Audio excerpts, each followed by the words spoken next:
Thank you.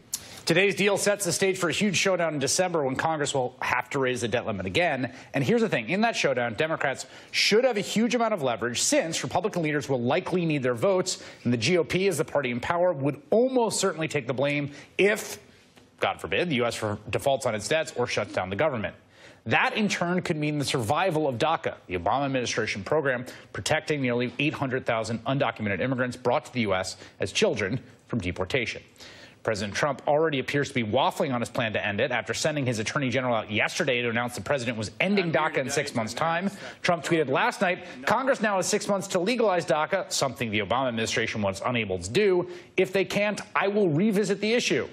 In light of that tweet, the president was asked while en route to North Dakota today if he was sending mixed signals. No mixed signal at all. Congress, I really believe, wants to take care of the situation. Really believe it.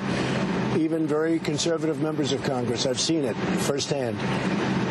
If they don't, we're going to see what we're going to do. But I will tell you, I really believe Congress wants to take care of it. We discussed that also today. And Chuck and Nancy would like to see something happen, and so do I. And I said, if we can get something to happen, we're going to sign it, and we're going to make it. We're going to make a lot of happy people. I'm joined now by Democratic Congressman Luis Gutiérrez of Illinois, who released a blistering statement on the White House's decision on DACA, including calling Chief of Staff General John Kelly, quote, a hypocrite who is a disgrace to the uniform he used to wear. What is your reaction to the last hours from the president's tweet to the negotiations today in the White House that open the possibility of Democrats being able to sort of jam Republicans with some must-pass legislation that legislatively protects DACA recipients? Well, Chris, first of all, the Democratic caucus is not in sync with making this agreement with the President of the United States of America. I've spoken to dozens of members of the Democratic caucus. And let me just say this, Chris, you know that we fought hard and tenaciously to put 800,000 dreamers in a very safe place. It was the one victory the Democrats were able to accomplish, and we did it by taking on our own President of the United States with no help from the Republicans. So tonight, there are hundreds of thousands of dreamers that are not overjoyed, that are not happy, because they have not seen a Democratic Party who could have used their leverage today to have said, there is no vote on the debt ceiling, there is no vote on the CR, unless we carry with it 800,000 dreamers and put them in a safe place. By the way, I want to show that there's some protests tonight in the Trump Hotel in Washington, D.C., in which DACA recipients, their supporters, organizers, protesting in the lobby of that hotel. Take a listen to what that sounds like.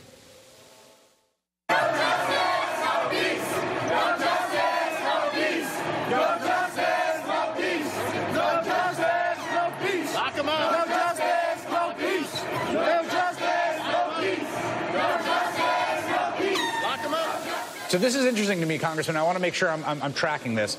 The sort of message from leadership today was, we kicked their butts, we rolled them, we're going to have all the leverage in December, and we'll work out something for the DACA recipients in the next 3 months. And what you're saying is, no, you gave away your leverage now to make the demand now, the day after the president ended this program. Why do you not trust that something will develop in the next 3 months? Who can trust Donald Trump? Nobody can just Donald Trump. This is a serial liar. Not because I say so, because it's been proven to be a fact. You can't sit down and negotiate with Donald Trump. He says one thing one day, another thing another day. Today was the day, in principle. Remember, the Democratic Party has to stand for something. When the CEO of Microsoft says you got to come through him to get to the dreamers, and he's to the left of the Democratic Party, it's a sad day for the Democratic Party in this nation when the CEO of a multinational corporation is standing firmer with the dreamers than our own Democratic caucus. So here's what I want to get from you. There's these two theories of Donald Trump on DACA.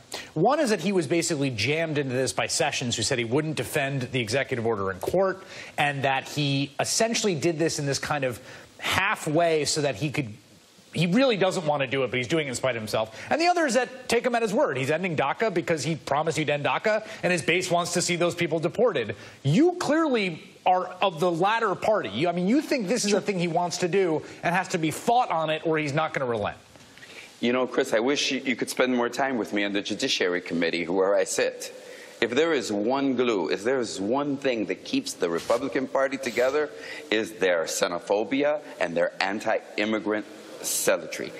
I have seen it. Remember, we passed DACA. We passed the DREAM Act in the House of Representatives in 2010. With literally 5 Republicans voting for it. And the 5 Republicans that were voting for it were 5 Republicans that were not coming back to the House of Representatives. And then we went to the Senate. And when we get to the Senate, 55 senators vote for cloture. Who leads the charge to stop the vote from happening? None other than Jeff Sessions. And we're supposed to believe that the man who stopped the DREAM Act from passing in the Senate and finding its way to the desk of President Barack Obama is now telling us yesterday, oh, but by the way, we're looking for a legislative solution. What height of hypocrisy? What do you take us for? I just cannot believe. Look, everybody says, so this is Paul Ryan on the one hand. I feel so sorry. I'm so in love with those dreamers. Oh, I wish I could do something for them. Oh, they have all my sympathy. And what do the Democrats respond with? Oh, we feel so sorry. Oh, we're so sympathetic with them. We're in solidarity.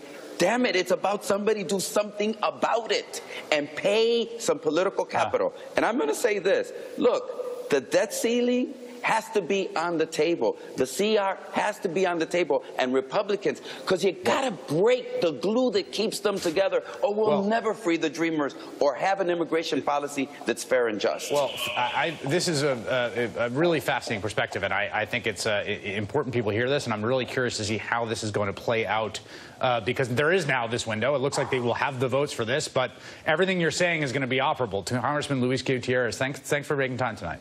Thank you.